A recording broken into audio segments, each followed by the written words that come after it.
നമ്മൾ ഇന്ന് പഠിക്കാൻ പോകുന്നത് മോഡ്യൂൾ 23 ആണ്, അതർ നെറ്റ്വർക്ക് പ്രോട്ടോകോൾസ്.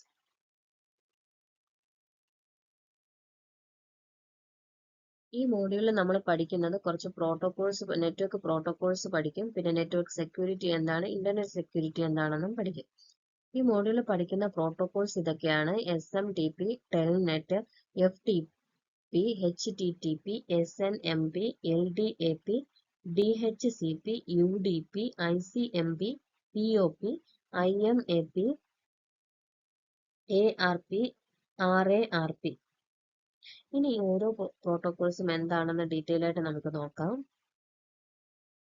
ആദ്യത്തെ protocol SMTP, simple mail transfer protocol എന്നാണ് ഇതിന്റെ ഫുൾ ഫോം. ഇത് ഒരു TCP/IP പ്രോട്ടോകോൾ ആണ്. ഇമെയിലിന് വേണ്ടിയിട്ടുള്ള ഒരു TCP/IP പ്രോട്ടോകോൾ ആണ് SMTP എന്ന് പറയുന്നത്. ഇത് Gmail, Outlook, Apple, Yahoo mail എല്ലാം ഈ പ്രോട്ടോകോൾ ആണ് യൂസ് ചെയ്യുന്നത്. ഇത് മെയിൻ ആയിട്ടും ഇമെയിൽ സെൻഡ് ചെയ്യാനാണ് യൂസ് ചെയ്യുന്നത്. ഇത് ഇമെയിൽ റിസീവ് ചെയ്യാൻ സാധാരണയായിട്ടും ഇത് യൂസ് ചെയ്യാറില്ല. അതിന് കാരണം എന്ന് പറയുന്നത് ഇതിന്റെ റിസീവിംഗ് എൻഡില് മെസ്സേജ് ക്യൂ ചെയ്യാനുള്ള കപ്പാസിറ്റി കുറവാണ്. അതുകൊണ്ട് മെസ്സേജ് റിസീവ് ചെയ്യാൻ, ഇമെയിൽ റിസീവ് ചെയ്യാൻ വേണ്ടി POP3 പോസ്റ്റ് ഓഫീസ് പ്രോട്ടോകോളും അതുപോലെ തന്നെ IMAP പ്രോട്ടോകോളുമാണ് യൂസ് ചെയ്യാറുള്ളത്. ഈ IMAPലും POP3 പ്രോട്ടോകോൾസിലും മെസ്സേജ് സെർവറിൽ സ്റ്റോർ ചെയ്യാനും അതുപോലെ തന്നെ യൂസറിന് ഡൗൺലോഡ് ചെയ്യാനും ഈ രണ്ട് പ്രോട്ടോകോൾസും സഹായിക്കും.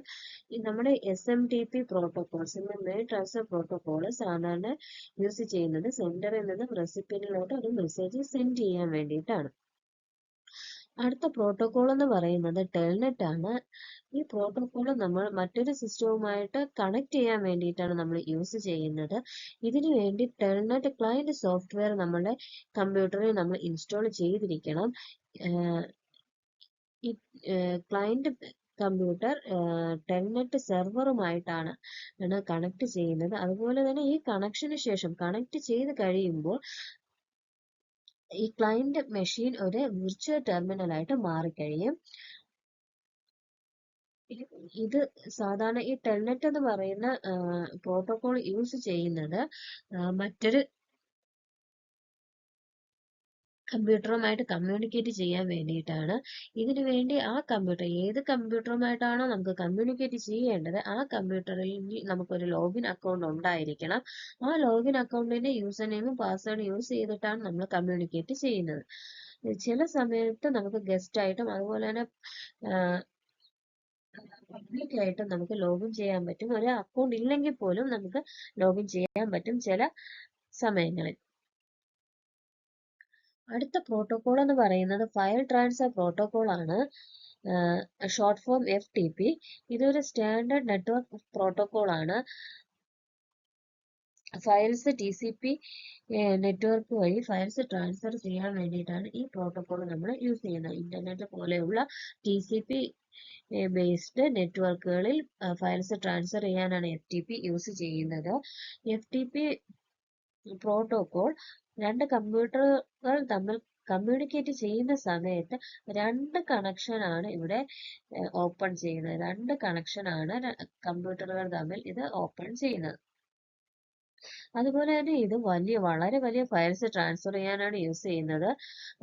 സെർവറുകളുടെ ഇടയ്ക്കുള്ള ഫയൽ ട്രാൻസ്ഫറിനും നമ്മൾ ഫയൽ ട്രാൻസ്ഫർ പ്രോട്ടോകോൾ ആണ് യൂസ് ചെയ്യുന്നത്. അടുത്ത പ്രോട്ടോകോൾ എന്ന് പറയുന്നത് ഹൈപ്പർ ടെക്സ്റ്റ് ട്രാൻസ്ഫർ പ്രോട്ടോകോൾ ആണ്, HTTP. ഇതാണ് നമ്മുടെ ഇന്റർനെറ്റിന്റെ തന്നെ അടിസ്ഥാനം എന്ന് പറയുന്നത് ഈ ഹൈപ്പർ ടെക്സ്റ്റ് ട്രാൻസ്ഫർ പ്രോട്ടോകോൾ ആണ്. ഇത് വെബ് പേജ് ലോഡ് ചെയ്യാനൊക്കെ സഹായിക്കുന്നത് ഈ പ്രോട്ടോകോൾ ആണ്. അതുപോലെ തന്നെ ഇത് ഒരു ആപ്ലിക്കേഷൻ ലെയർ പ്രോട്ടോകോൾ ആണ്. 7 ലേയേഴ്സ്, ഒരു നെറ്റ്വർക്കിൽ 7 ലേയേഴ്സ് ആണ് ഉള്ളത്. നമ്മൾ മുമ്പ് പഠിച്ചിട്ടുള്ളതാണ്. അതിൽ ആപ്ലിക്കേഷൻ ലെയർ എന്നുള്ള പ്രോട്ടോകോൾ ആണ് HTTP എന്ന് പറയുന്നത്. അതുപോലെ തന്നെ നെറ്റ്വർക്കിൽ കണക്ട് ചെയ്തിരിക്കുന്ന ഡിവൈസുകളിൽ തമ്മിൽ ഇൻഫർമേഷൻ ട്രാൻസ്ഫർ ചെയ്യാനാണ് ഈ hyper text transfer protocol use ചെയ്യുന്നത്. ഇത് മറ്റ് പ്രോട്ടോകോളുകളുടെ സഹായത്തോടു കൂടെയാണ് ഈ പ്രോട്ടോകോൾ വർക്ക് ചെയ്യുന്നത്. അടുത്ത പ്രോട്ടോകോൾ എന്ന് പറയുന്നത് സിമ്പിൾ നെറ്റ്വർക്ക് മാനേജ്മെന്റ് പ്രോട്ടോകോൾ ആണ് SNMP. ഇതൊരു സ്റ്റാൻഡേർഡ് ഇന്റർനെറ്റ് പ്രോട്ടോകോൾ ആണ്. നമ്മുടെ നെറ്റ്വർക്കിൽ കണക്ട് ചെയ്തിരിക്കുന്ന ഡിവൈസുകളെ മോണിറ്റർ ചെയ്യുന്നതും മാനേജ് ചെയ്യുന്നതും ഈ പ്രോട്ടോകോൾ ആണ്. Routers, switches, firewalls, load balancer, server, CCTV, camera, wireless device ഇതിന് ഇടയ്ക്കുള്ള കമ്മ്യൂണിക്കേഷൻ ഇതിന് സഹായിക്കുന്നത് ഈ SNMP ആണ്. അടുത്ത പ്രോട്ടോകോൾ എന്ന് പറയുന്നത് light weight directory access protocol ആണ്. ഇത് ഒരു ഓർഗനൈസേഷന്റെ അല്ലെങ്കിൽ ഒരു പേഴ്സന്റെ ഡേറ്റ കണ്ടുപിടിക്കാനാണ് ഇത് സഹായിക്കുന്നത്. ഇതിന് 2 ലക്ഷ്യങ്ങളുണ്ട്. ഒന്നെന്ന് പറയുന്നത് ഒരു ഡയറക്ടറി, ഈ ഡേറ്റ സ്റ്റോർ ചെയ്യാൻ വേണ്ടിയിട്ട് ഒരു ഡയറക്ടറി ക്രിയേറ്റ് ചെയ്യും. ആ ഡയറക്ടറിയിലാണ് ഇത് ഡേറ്റ സ്റ്റോർ ചെയ്ത് വെക്കുന്നത്. അതുപോലെ തന്നെ യൂസേഴ്സിനെ ഓതന്റിക്കേറ്റ് ചെയ്യുന്നതും LDAPയുടെ ഒരു ലക്ഷ്യമാണ്. ഈ നമ്മൾ ക്രിയേറ്റ് ചെയ്ത ഡയറക്ടറി ആർക്കൊക്കെ ആക്സസ് ചെയ്യാം എന്ന് തീരുമാനിക്കുന്നത് ഈ LDAP പ്രോട്ടോകോൾ ആണ്. കറക്റ്റ് യൂസർ തന്നെയാണോ ആ ഡയറക്ടറി ആക്സസ് ചെയ്യുന്നതെന്ന് നോക്കുന്നത് LDAP പ്രോട്ടോകോൾ ആണ്. അടുത്ത protocol DHCP protocol, dynamic host configuration protocol എന്ന് പറയും. ഇതൊരു ക്ലയന്റ് സെർവർ പ്രോട്ടോകോൾ ആണ്. ഒരു നെറ്റ്വർക്കിലെ ഡിവൈസുകളുടെ കോൺഫിഗറേഷൻ ഓട്ടോമാറ്റിക്കായിട്ട് സെറ്റ് ചെയ്യുന്നത് ഈ ഡൈനാമിക് ഹോസ്റ്റ് കോൺഫിഗറേഷൻ പ്രോട്ടോകോൾ ആണ്. IP address, subnet mask, default gateway അതുപോലെയുള്ള സെറ്റിംഗ്സുകളെല്ലാം പ്രൊവൈഡ് ചെയ്യുന്നത് ഡൈനാമിക് ഹോസ്റ്റ് കോൺഫിഗറേഷൻ പ്രോട്ടോകോൾ ആണ്. അതുപോലെ തന്നെ DNS, NTP, TCP, UDP ഇതിനെല്ലാം സഹായിക്കുന്നത്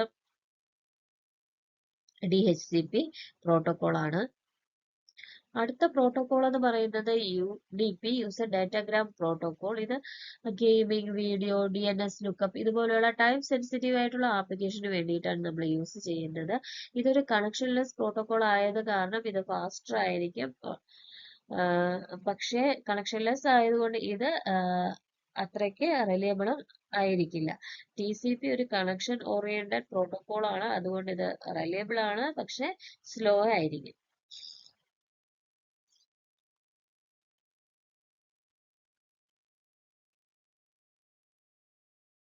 അടുത്ത പ്രോട്ടോകോൾ എന്ന് പറയുന്നത് ICMP ആണ്. ICMP എന്ന് പറയുന്നത് ഇന്റർനെറ്റ് കൺട്രോൾ മെസ്സേജ് പ്രോട്ടോകോൾ ആണ്. ഇത് ഇന്റർനെറ്റ് പ്രോട്ടോകോളിന്റെ ഒരു കോർ പാർട്ട് തന്നെയാണ്. ഇതിന് പ്രോട്ടോകോൾ നമ്പർ 1 ആണ് നമ്മൾ അസൈൻ ചെയ്തിരിക്കുന്നത്. ഇത് സാധാരണ ക്വറി മെസ്സേജസും എറർ മെസ്സേജസും സെൻഡ് ചെയ്യാനാണ് യൂസ് ചെയ്യുന്നത്, നോർമൽ ഡാറ്റ സെൻഡ് ചെയ്യാനല്ല. അതുപോലെ തന്നെ ഇത് പിങ്ങും ട്രേസ് റൂട്ടും പോലെയുള്ള ഡയഗ്നോസ്റ്റിക് ടൂൾസ്, നെറ്റ്വർക്ക് ഡയഗ്നോസ്റ്റിക് ടൂൾസും യൂസ് ചെയ്യുന്നത് ICMP ആണ്. IPv4 യൂസ് ചെയ്യുന്നത് ICMP വെർഷൻ 4ഉം IPv6 യൂസ് ചെയ്യുന്നത് ICMP v6 പ്രോട്ടോകോളുമാണ്. അടുത്ത പ്രോട്ടോകോൾ എന്ന് പറയുന്നത് പോസ്റ്റ് ഓഫീസ് പ്രോട്ടോകോൾ ആണ്. ഇത് ആപ്ലിക്കേഷൻ ലെയർ പ്രോട്ടോകോൾ ആണ്. ഇത് നേരത്തെ പറഞ്ഞത് തന്നെയാണ്. ഇമെയിൽ സെർവറിൽ നിന്നും റിട്രീവ് ചെയ്ത് എടുക്കാൻ വേണ്ടിയിട്ട് യൂസ് ചെയ്യുന്ന പ്രോട്ടോകോൾ ആണ് ഇത്. ഇതിന്റെ കൂടെ തന്നെ IMAP എന്ന് പറഞ്ഞ ഒരു പ്രോട്ടോകോൾ കൂടെ ഉണ്ട്. Gmail, Yahoo, Hotmail എല്ലാം യൂസ് ചെയ്യുന്നത് ഈ പ്രോട്ടോകോൾ ആണ്. ഇത് IMAP എന്താണെന്ന് നോക്കാം. ഇതും ഒരു ആപ്ലിക്കേഷൻ ലെയർ പ്രോട്ടോകോൾ ആണ്. മറ്റൊരു മെഷീനിൽ റിമോട്ട് ആയിട്ടുള്ള സെർവറിൽ നിന്ന് ഇമെയിൽ ആക്സസ് ചെയ്യാൻ സഹായിക്കുന്നത് അല്ലെങ്കിൽ ഡൗൺലോഡ് ചെയ്യാൻ സഹായിക്കുന്നത് IMAP ആണ്. ഇപ്പൊ നമ്മൾ യൂസ് ചെയ്യുന്നത് റിവേഴ്സ്ഡ് വെർഷൻ ആണ്. IMAP 4 റിവിഷൻ 1 ആണ് നമ്മൾ യൂസ് ചെയ്യുന്നത്. അതുപോലെ തന്നെ ഇത് പ്രൊവൈഡ് ചെയ്തിരിക്കുന്നത് RFC 3501 ആണ് ഇത് പ്രൊവൈഡ് ചെയ്തിരിക്കുന്നത്. IMAP യൂസ് ചെയ്യുന്ന പോർട്ട് നമ്പർ എന്ന് പറയുന്നത് 143 ആണ്. IMAP over secure circuit layer ആണെങ്കിൽ യൂസ് ചെയ്യുന്ന പ്രോട്ടോകോള് 993 ആണ്. ഇമെയിൽ റിട്രീവ് ചെയ്യാനും മാനേജ് ചെയ്യാനും സെർവറിലുള്ള ഇമെയിൽ റിട്രീവ് ചെയ്യാനും മാനേജ് ചെയ്യാനുമാണ് ഈ പ്രോട്ടോകോൾ യൂസ് ചെയ്യുന്നത്. എല്ലാം എല്ലാ ക്ലയൻസും സെർവേഴ്സും ഈ പ്രോട്ടോകോൾ സപ്പോർട്ട് ചെയ്യുന്നുണ്ട്. അടുത്ത പ്രോട്ടോകോൾ എന്ന് പറയുന്നത് അഡ്രസ് റെസൊല്യൂഷൻ പ്രോട്ടോകോൾ ആണ്. ഇത്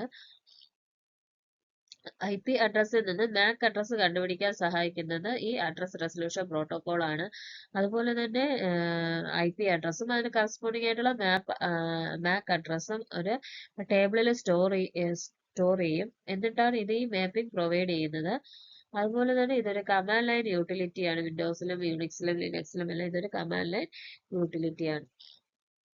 അടുത്ത് ഇതിന്റെ തന്നെ ഒരു റിവേഴ്സ്ഡ് പ്രോട്ടോകോൾ ആണ്, റിവേഴ്സ് അഡ്രസ് റെസൊല്യൂഷൻ പ്രോട്ടോകോൾ. ഇതും ഒരു കമാൻഡ് ലൈൻ യൂട്ടിലിറ്റി ആണ്. ഇത് MAC അഡ്രസ്സിൽ നിന്നും IP അഡ്രസ്സ് കിട്ടാൻ വേണ്ടിയിട്ടാണ് ഈ പ്രോട്ടോകോൾ നമ്മൾ യൂസ് ചെയ്യുന്നത്. അടുത്ത നമുക്ക് പഠിക്കാനുള്ളത് നെറ്റ്വർക്ക് സെക്യൂരിറ്റി എന്താണെന്നാണ്. നെറ്റ്വർക്ക് സെക്യൂരിറ്റി എന്ന് പറഞ്ഞാൽ നെറ്റ്വർക്ക് വഴി ത്രെഡ്സ് സ്പ്രെഡ് ആകുന്നതിന് പ്രിവെന്റ് ചെയ്യുന്നത് ചെയ്യുന്നതിനാണ് നെറ്റ്വർക്ക് സെക്യൂരിറ്റി പ്രൊവൈഡ് ചെയ്യുക എന്ന് പറയുന്നത്. ഇതിൽ 3 കൺസെപ്റ്റ്സ് ഉണ്ട്. ഒന്ന് കോൺഫിഡൻഷ്യാലിറ്റി, ഇന്റഗ്രിറ്റി ആൻഡ് അവൈലബിലിറ്റി. ഇതിൽ കോൺഫിഡൻഷ്യാലിറ്റി എന്ന് പറഞ്ഞാൽ നമ്മുടെ ഇൻഫർമേഷൻ സീക്രട്ട് ആയിട്ട് സൂക്ഷിച്ചിരിക്കും. ആർക്കാണോ ഇത് ആക്സസ് ചെയ്യേണ്ടത് അവർക്ക് മാത്രമേ ആക്സസ് ചെയ്യാൻ പാടില്ലാത്ത ആൾക്കാർക്ക് ഇത് ഡേറ്റ നമ്മൾ കാണിച്ചു കൊടുക്കാതെ സീക്രട്ട് ആയിട്ട് വെച്ചിരിക്കും. അടുത്ത ഇന്റഗ്രിറ്റി എന്ന് പറഞ്ഞാൽ ഇൻഫർമേഷൻ ആക്യുറേറ്റ് ആയിട്ട് തന്നെ സ്റ്റോർ ചെയ്യും. അവൈലബിലിറ്റി എന്ന് പറഞ്ഞാൽ ഇൻഫർമേഷൻ ആക്സസ് ചെയ്യാൻ പാകത്തിൽ സ്റ്റോർ ചെയ്തിരിക്കും. അതായത് ആർക്കാണോ ഇത് ആക്സസ് ചെയ്യാൻ പറ്റുന്നത് ആ ആക്സസ് ചെയ്യാൻ പറ്റുന്ന ആളിന് എപ്പോഴാണോ ആവശ്യം ആ സമയത്ത് തന്നെ ആക്സസ് ചെയ്യാൻ വേണ്ടി നമ്മൾ ഡേറ്റ കൊടുക്കും. അടുത്ത് ഇന്റർനെറ്റ് സെക്യൂരിറ്റി എന്ന് പറഞ്ഞാൽ ഒരു നെറ്റ്വർക്കുമായിട്ട് കണക്ട് ചെയ്യുന്ന സമയത്ത് ബ്രൗസറോ മറ്റ് ആപ്പോ വെബ്സൈറ്റോ ആയിട്ട് നമ്മൾ കണക്ട് ചെയ്യുന്ന സമയത്ത് യൂസറിന്റെ സിസ്റ്റം ആക്ടിവിറ്റീസിനെ പ്രൊട്ടക്ട് ചെയ്യുന്നതാണ് ഇന്റർനെറ്റ് സെക്യൂരിറ്റി എന്ന് പറയുന്നത്. ഇത് സൈബർ അറ്റാക്കിനെ, യൂസറിനെതിരെയുള്ള സൈബർ അറ്റാക്കിനെ, ത്രെറ്റിനെയും എല്ലാം പ്രിവെന്റ് ചെയ്യുന്നത് ഇന്റർനെറ്റ് സെക്യൂരിറ്റിയാണ്. ഇത്രയുമാണ് നമുക്ക് ഈ മോഡ്യൂൾ പഠിക്കാനുള്ളത്. ഈ മോഡ്യൂളിലെ മൾട്ടിപ്പിൾ ചോയ്സ് ക്വസ്റ്റ്യൻസുമായിട്ട് നമുക്ക് അടുത്ത വീഡിയോയിൽ കാണാം.